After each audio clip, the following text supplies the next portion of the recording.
গত বছর 5ই আগস্টের পর রাজনীতি ঘেন্না করা অনেক মানুষ বলেছিলেন আওয়ামী লীগ শেষ, আওয়ামী লীগ আর ফিরবে না, আওয়ামী লীগকে মুসলিম লীগের পরিণতি ভোগ করতে হবে।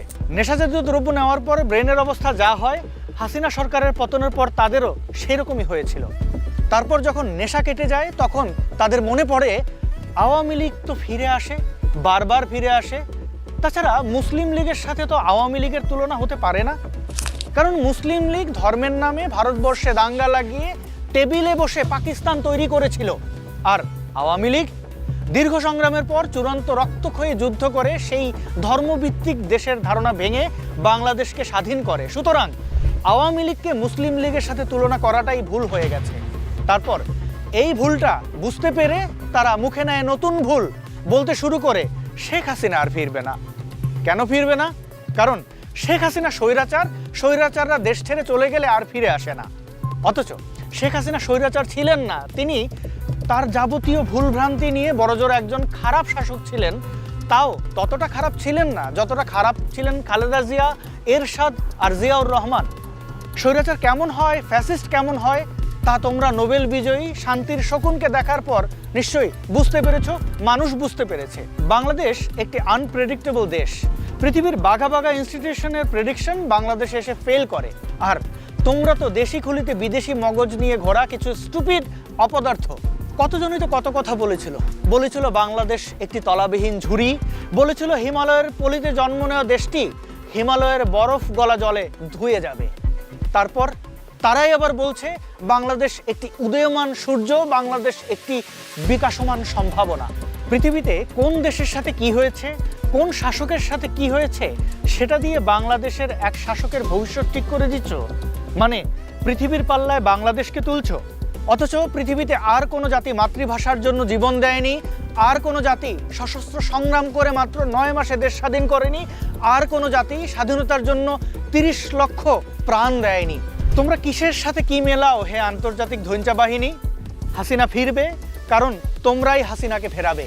তোমরা যেহেতু মুক্তিযুদ্ধ, স্বাধীনতা, সার্বভৌমত্ব, জননিরাপত্তা, গরিব খেটে খাওয়া মেহনতি মানুষের জীবন যুদ্ধ, সেকুলার বাংলাদেশের দাবি, এর সব কিছুই হাসিনার হাতে তুলে দিয়েছো, আওয়ামী লীগের হাতে তুলে দিয়েছো। সেহেতু আওয়ামী লীগ ফিরবে, শেখ হাসিনা ফিরবে। শেখ হাসিনা ফিরবে কারণ এই দেশটা শেখ হাসিনার বাপদাদার, এই দেশ আমার বাপদাদার। দেশ যদি একটা ঘর হয়, সেই ঘরে তুমি হলে একটা শীদেল চোর। শীত কেটে ঢুকেছো, চুরির কাজ শেষ করে রাত পোহানোর আগেই তোমাকে পালিয়ে যেতে হবে। এই ঘরে তুমি থাকতে পারবে না, কারণ ঘরটি তোমার নয়, এই ঘর আমার, এই ঘর হাসিনার, এই ঘর মুক্তিযুদ্ধের উত্তরসূরিদের।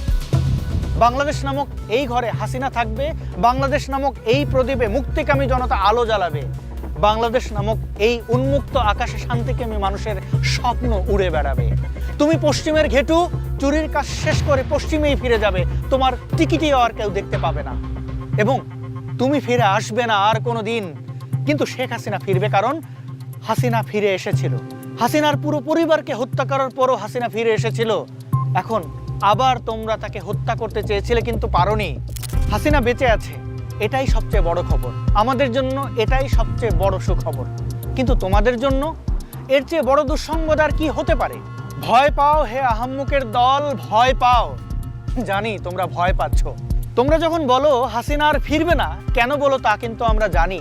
হাসিনা আর ফিরবে না এটা এখন তোমাদের জিকিরে পরিণত হয়েছে, প্রার্থনার মন্ত্রে পরিণত হয়েছে। তুমি চিৎকার করছো কিন্তু সেটি বিজয়ের নয়, তুমি চোখ লাল করছো কিন্তু সেটি প্রতিজ্ঞার নয়। তুমি ভয় পাচ্ছ, তুমি ভয় পাচ্ছ হে বারাহ শাবক, তুমি ভয় পাচ্ছ। কোথাও জয় বাংলা শুনলে, শেখ মুজিবের কণ্ঠ শুনলে, তোমার আমার ঠিকানা কিংবা তোমার দেশ আমার দেশ স্লোগান শুনলে তোমার শরীরে কাঁপুনি শুরু হয়ে যায়। যেমনটা হতো 71-এ, যেমনটা হতো রাজাকার আলবদর আল শামস পাক সেনাদের শরীরে। হে নেত্রলাল, তুমি দেশ বিরোধীদের সাথে হাত মিলিয়েছো, জঙ্গি জিহাদি রাজাকারদের সাথে হাত মিলিয়েছো।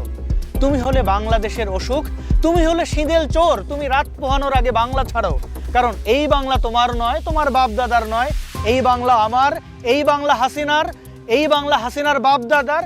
হাসিনা ফিরে আসবে কারণ হাসিনা ফিরে এসেছে।